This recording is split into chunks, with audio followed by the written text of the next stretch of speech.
District 2 du marché international de Hiou. Ceci est la suite d'une série de vidéos qui a commencé il y a 2 semaines parlant du marché international de Hiou, qui est le plus grand marché de gros au monde et l'un des marchés chinois avec le plus grand nombre d'opportunités. Donc, si tu n'as pas encore vu la vidéo du District 1, les articles qu'on peut trouver au District 1, la vidéo est disponible sur la chaîne. Aujourd'hui, on parlera du District 2, les articles que nous pouvons trouver au District 2 et comment faire pour avoir les bons articles au meilleur prix. Pour ceux qui ne me connaissent pas, je suis Rosie. Actuellement, je réside en Chine et je profite de l'occasion pour vous présenter les opportunités qu'offre la Chine. Passons directement au district 2.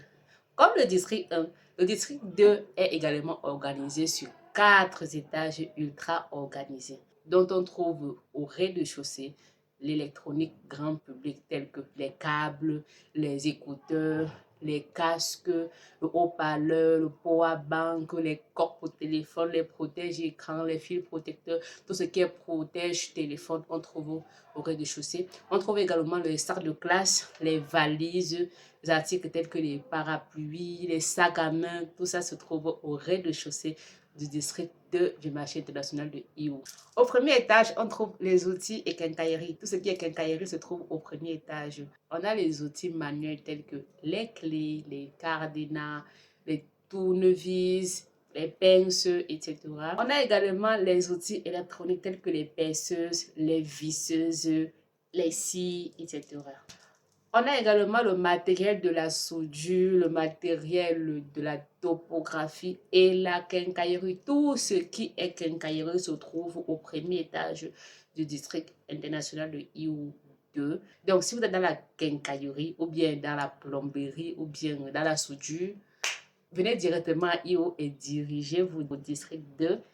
Au premier niveau, vous allez trouver tout ce qui vous concerne à ce niveau-là. Au premier étage également, vous pouvez trouver tout ce qui est accessoires de véhicules.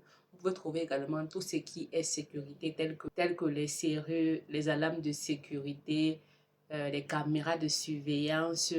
Vous pouvez également trouver tout ce qui est solaire. Au deuxième étage, vous allez trouver tout ce qui est ustensiles de cuisine. Vous allez trouver tout ce qui est électroménager.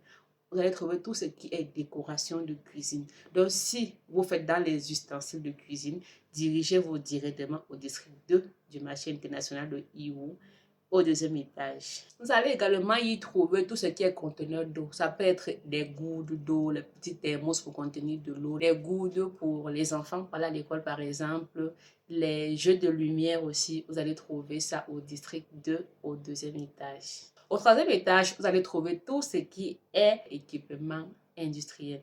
Il peut s'agir des moteurs, des contrôleurs d'eau, composants électriques tels que les résistances, les capteurs. Vous allez également trouver les tôles, les accessoires de sécurité pour travailleurs, les câbles, les pulvérisateurs, les accessoires pour la douche, la plomberie.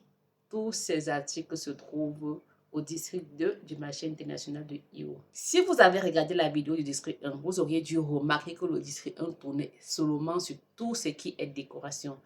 Le district 2 également tourne autour de tout ce qui est quincaillerie et électronique. Donc, si vous faites dans la quincaillerie ou bien dans l'électronique, dirigez-vous directement à Hiou. Ne perdez pas le temps dans les autres villes. Allez à Hiou, vous allez trouver votre compte au district 2. Je vous donne 3 conseils pour bien sourcer vos articles au district 2 du marché international de Hiou.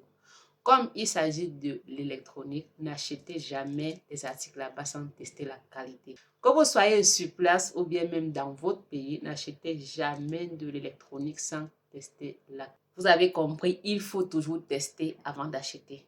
Et vérifiez également les certifications pour tout ce qui concerne l'électronique. Parce que chaque pays a ses normes concernant l'électronique. N'achetez jamais de l'électronique en Chine sans vérifier les certifications du vendeur. Et le troisième conseil va à l'endroit de la marque. Évitez les marques copiées. Évitez les marques copiées à tout prix. Évitez les marques copiées et allez sur la base des produits génériques. Alors, merci d'être arrivé à la fin de cette vidéo. Si vous n'êtes pas encore abonné, abonnez-vous parce que la semaine prochaine, on parlera du district 3, des articles à acheter au district 3 Et on parlera également de plein d'autres marchés avec les vidéos du marché et une possibilité d'avoir les contacts des fournisseurs. Si vous êtes dans le besoin de sourcer en Chine, d'acheter vos articles en Chine et vous ne connaissez pas quoi faire, mes coordonnées sont en description de cette vidéo. Si vous êtes intéressé par le sourcing en Chine ou bien si vous voulez acheter en Chine et vous ne savez pas comment faire, mes coordonnées sont en description de cette vidéo. Abonnez-vous, likez la vidéo et on se dit, bye bye.